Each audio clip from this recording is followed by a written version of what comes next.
ఈ అందమైన పాలపుంత ఎలా ఏర్పడి ఉంటుంది?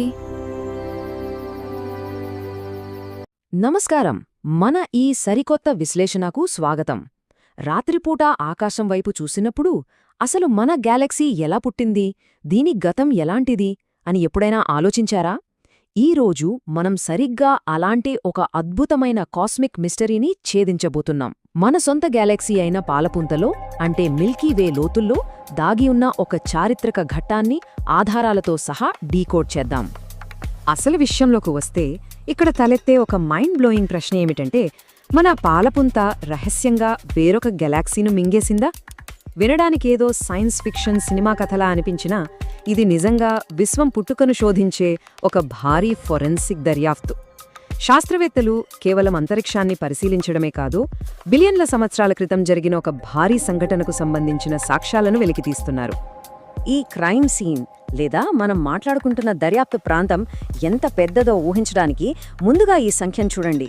మన పాలపుంత సుమారు 1,00,000 కాంతి సంవత్సరాల మేర విస్తరించింది. అంటే కాంతి సైతం మన గెలాక్సీ ఒక చివరి నుంచి మరో చివరకు వెళ్లడానికి అక్షరాల 1,00,000 సంవత్సరాలు పడుతుందన్నమాట. ఇంతటి విశాలమైన ప్రదేశంలో ఆధారాలు వెతకడం అంటే చిన్న విషయం కాదు కదా. ఈ గ్యాలక్సీ పరిమాణం ఎంత భారీగా ఉంటుందో చెప్పడానికి ఇది మరొక ఉదాహరణ. నాసా అంచనాల ప్రకారం మన పాలపుంతలో సుమారు 100 నుంచి 400 బిలియన్ల నక్షత్రాలు ఉన్నాయి. ఇదొక అంతులేని నక్షత్ర సముద్రం.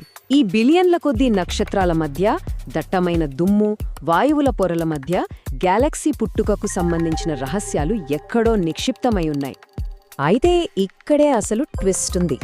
ఆ 100 బిలియన్ల నక్షత్రాలకు భిన్నంగా పరిశోధకులు ఇటీవల కేవలం 20 ప్రత్యేకమైన నక్షత్రాలను కనుగొన్నారు. అవును, మీరు విన్నది కరెక్టే, కేవలం 20 మాత్రమే.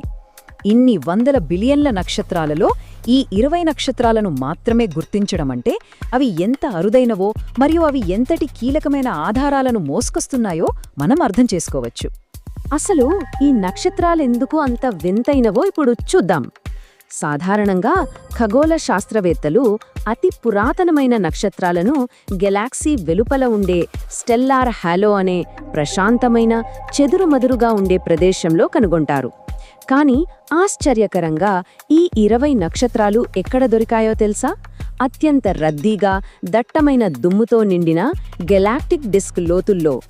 ఇలాంటి పురాతన నక్షత్రాలు ఈ ప్రాంతంలో ఉండటమనేది దర్యాప్తులో దొరికిన ఒక అతిపెద్ద క్లూ.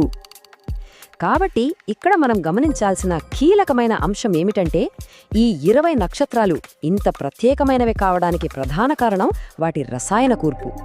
వీటిని వెరీ మెటల్ పూర్ స్టార్స్ లేదా విఎంపి అని పిలుస్తారు. అంటే వీటిలో భారీ మూలకాలు చాలా తక్కువగా ఉంటాయన్నమాట. ఈ నక్షత్రాలు మన పాలపుంత కంటే ముందు ఉనికిలో ఉన్న ప్రారంభకాలపు మరగుజ్జు గెలాక్సీలకు సంబంధించిన ఖచ్చితమైన రికార్డులా పనిచేస్తాయి. ఇవి ఒక రకమైన టైం స్టాంప్ లాంటివి. ఇది విశ్వం యొక్క రసాయన పరిణామాన్ని అద్భుతంగా వివరిస్తోంది. విశ్వం ప్రారంభమైన కొత్తలో కేవలం హైడ్రోజన్, హీలియం వాయువులు మాత్రమే ఉండేవి. ఆ తర్వాతి కాలంలో నక్షత్రాలు తమ జీవితకాలం ముగించుకుని పేలిపోయినప్పుడు మాత్రమే భారీ మూలకాలు పుట్టుకొచ్చాయి.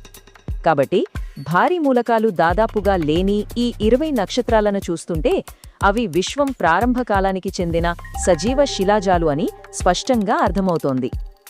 ఈ పరిశోధన ఎంతటి సూక్ష్మమైనదో ప్రొఫెసర్ కారా బ్యాటర్స్బై మాటల్లోనే విందాం. విశ్వం మూలాలను వెలికితీసేందుకు ఖగోళ శాస్త్రవేత్తలు అచ్చం డిటెక్టివ్ల వలె పనిచేస్తారు. విఎంపి నక్షత్రాలు బిలియన్ల సంవత్సరాలుగా ఉనికిలో ఉంటూ కీలకమైన ఆధారాలను తమలో దాచుకున్నాయి అని ఆమె అంటారు. అంటే ఈ పురాతన నక్షత్రాలను స్టడీ చేయడం ద్వారా అప్పట్లో విశ్వం ఎలా ఆకారం దాల్చిందో మనం తెలుసుకోవచ్చన్నమాట. మరి ఇంతటి రద్దీగా ఉండే గెలాక్టిక్ డిస్క్లోని భారీ దుమ్మును ఛేదించి ఈ నక్షత్రాలను కనుక్కోవడం వెనుక చాలా పెద్ద సాంకేతిక శ్రమ ఉంది. ముందుగా గయా టెలిస్కోప్ ద్వారా ఏకంగా 2 బిలియన్ నక్షత్రాల కదలికలను ట్రాక్ చేశారు. ఆ తర్వాత కెనడా, ఫ్రాన్స్ హవాయ్ టెలిస్కోప్ సహాయంతో హై రిజల్యూషన్ స్పెక్ట్రోగ్రాఫ్ విశ్లేషణ చేశారు. అప్పుడే ఈ 20 రహస్య నక్షత్రాల ఉనికి బయటపడింది. ఇప్పుడు ఈ ఫోరెన్సిక్ సాక్ష్యాలన్నింటినీ ఒక దగ్గర చేర్చి చూద్దాం.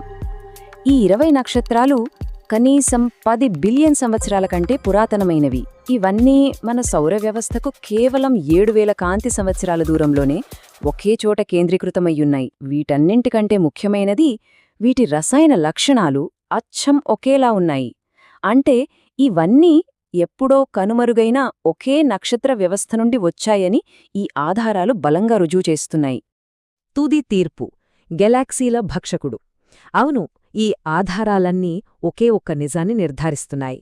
12 బిలియన్ సంవత్సరాల చరిత్రలో మన పాలపుంత ఇతర చిన్న గెలాక్సీలను మింగేసి ఇంత విశాలంగా మారింది. ఆనాటి హింసాత్మక గతాన్ని గుర్తుచేస్తూ ఈ 20 నక్షత్రాలు సాక్ష్యాలుగా మిగిలాయి. చివరగా మన విశ్లేషణను ముగించే ముందు ఒక్కసారి ఈ ప్రశ్నను ఆలోచించండి. 100 బిలియన్ల నక్షత్రాలున్న మన గెలాక్టిక్ డిస్కు లోతుల్లో కేవలం 20 నక్షత్రాలు మన విశ్వచరిత్ర గురించిన ఇంత పెద్ద రహస్యాన్ని బయటపెట్టాయంటే, ఈ అనంత విశ్వంలో ఇంకెన్ని రహస్య శిలాజాలు ఎక్కడెక్కడ దాగి ఉన్నాయో కదా!